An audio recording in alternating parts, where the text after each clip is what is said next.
जय श्री राम। जय हनुमान जी। आज मैं हनुमान जयंती पर विशेष जानकारियाँ आप लोग को देने जा रही हूँ। हनुमान जी, जिन्हें पवन पुत्र और बजरंगबली के नाम से भी जाना जाता है, भगवान राम के परम भक्त और शक्तिमान हनुमान जी की कहानी बेहद प्रसिद्ध है, जो शिव के रुद्र अवतार माने जाते हैं। हनुमान जी शिव जी के ही अवतार हैं और ऐसा माना जाता है कि जन्म और उनके बालकाल के विषय में मैं आपको कुछ जानकारी देने जा रही हूँ। हनुमान जी का जो जन्म है वो चैत्र पूर्णिमा मंगलवार को हुआ था और उनकी माता का नाम अंजनी और उनके पिता का नाम केसरी था और वे वायु पुत्र माने जाते हैं क्योंकि उनके धर्म पिता जो हैं वो वायु थे। और बचपन में हनुमान जी सूर्य को फल समझकर उसे खाने के लिए उसके पीछे पीछे चले गए थे और उन्होंने सूर्य को अपने मुख पे डाल दिया था। हनुमान जी अतुलित शक्ति थी उनके पास अतुलित शक्ति है मतलब। और एक बार उन्होंने जब सूर्य को निगल लिया तो जिससे कि सब जगह अंधकार ही अंधकार हो गया और इंद्र ने हनुमान जी को वज्र से प्रहार किया, जिससे वह मूर्छित हो गए और उनकी एक बार ऐसा हुआ था और उनकी हड्डी जो ठुड्डी है वो टेढ़ी हो गई और पवन देव ने क्रोधित होकर पृथ्वी पर वायु का प्रभाव रोक दिया, जिस क्रोध में आके जिससे कि सभी जीव त्राहि त्राहि करने लगे। और हनुमान जी को सभी देवताओं ने पवन देव को प्रसन्न किया और हनुमान जी को पहले जैसा कर दिया। साथ ही उन्हें कई वरदान भी दिए। हनुमान जी ने भगवान राम के साथ ही माता सीता की खोजने में बहुत ही महत्वपूर्ण भूमिका निभाई है और हनुमान जी को विज्ञान का भी ज्ञान था और हनुमान जी आवश्यकता पड़ने पर अपने जो रूप को छोटा बड़ा सभी कर लेते थे और लंका दहन के समय भी हनुमान जी की जो पूँछ है वो काफ़ी विशाल हो गई थी और हनुमान जी को सूक्ष्म विज्ञान का भी ज्ञान था। वो अपना शरीर इस एकदम सूक्ष्म से सूक्ष्म कर लेते थे।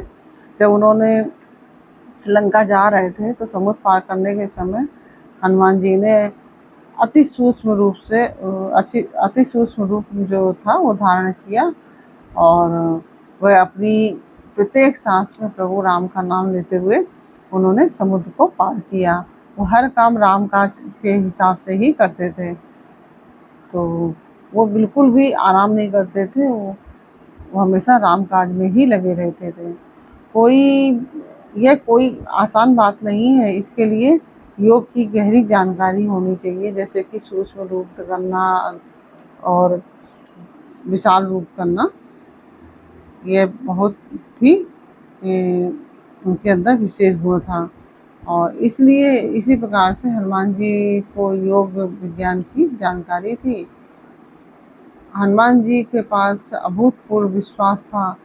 हनुमान जी का यह विश्वास प्रभु राम में था कि कोई भी हम बड़े से बड़े कार्य प्रभु राम की कृपा से कर लेंगे, चाहे विशाल समुद्र को पार करना हो, सीता जी का पता लगाना हो या फिर हिमालय पर्वत में जाकर जब लक्ष्मण को शक्ति लगी थी तो संजीवनी बूटी लाकर वो लक्ष्मण के प्राण बचाने हो।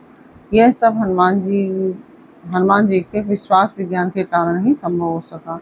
विश्वास विज्ञान का मतलब है कि भगवान राम में पूर्ण विश्वास, अपने इष्ट में पूर्ण विश्वास होना। उनको अपने भगवान प्रभु राम में पूर्ण विश्वास था कि हम उनका नाम लेते हुए सभी कार्य कर लेंगे, तो उनकी कृपा से हम सारे कार्य जो असंभव है वो भी उनकी कृपा से ही सब कार्य हो जाएंगे। तो भजन भी क्योंकि एक विज्ञान ही है और हनुमान जी जो है 24 घंटे श्री राम के भजन ही करते रहते थे। वे उनका भजन हमेशा हमेशा हनुमान जी का भजन चलता रहता था। वो कभी भी कार्य करते तो भी भगवान का नाम लिया करते थे। इस तरह से वो हमेशा भगवान का नाम लेते हुए ही सब कार्य करते थे। जैसे चाहे समुद्र पार करना हो सीता जी की खोज के लिए, माता सीता की खोज के लिए, और जब समुद्र पार करने का टाइम आया तो सब यही सोच रहे थे कि जब माता सीता की खोज करनी थी कि कैसे जाया जाए, कहाँ वहाँ पे लंका में कैसे पता करा जाए। तो एक हनुमान जी ही थे जो वहाँ पे गए और उन्होंने सारा वहाँ का पता किया। माता सीता के अशोक वाटिका में है, ये खोज हनुमान जी ने ही की। और उन्होंने माता सीता का पता लगा के फिर लक्ष्मण को जो जड़ी बूटी लानी थी हिमालय से वो लेके आए हनुमान जी। ऐसी शक्ति और किसी के पास हो ही नहीं सकती, और हमेशा तत्पर रहते थे भगवान श्री राम की सेवा के लिए। तो हनुमान जी अतुल बलशाली हैं, बहुत ही बल है उनके पास, और भक्ति में तो अनंत है उनके। भक्ति की तो कोई बराबरी कर ही नहीं सकता है, इतनी ज़्यादा हनुमान जी की। और हनुमान जी की शिक्षाएं हमें सिखाती हैं कि हमेशा हम आराध्य के प्रति हमें समर्पित होना चाहिए। चाहे हमारे आराध्य कोई भी हो, हमें हमेशा उनके प्रति समर्पित रहना चाहिए और संकटों का सामना साहस और धैर्य से करना चाहिए। और हनुमान जी की कृपा से भक्तों को संकटों से मुक्ति मिलती है और उनकी सभी मनोकामनाएं भी पूर्ण होती हैं। हनुमान जी जो है हमेशा शक्ति, साहस और समर्पण और भक्ति की हमेशा भक्ति को महत्व देते हैं। हनुमान जी की पूजा मंगलवार और शनिवार को विशेष रूप से की जाती है। अगर आप किसी के कुंडली में कोई दोष वगैरह भी होता है तो हनुमान जी के जो सुंदरकांड है या हनुमान चालीसा पढ़ने से उसके सारे कष्ट आदि दूर हो जाते हैं। हनुमान जी को आज भी कहा जाता है कि पृथ्वी पर हनुमान जी आज भी विराजमान है, वह अजर अमर है और वह हमेशा पृथ्वी पर विराजमान रहकर सभी भक्तों की रक्षा करते रहते हैं।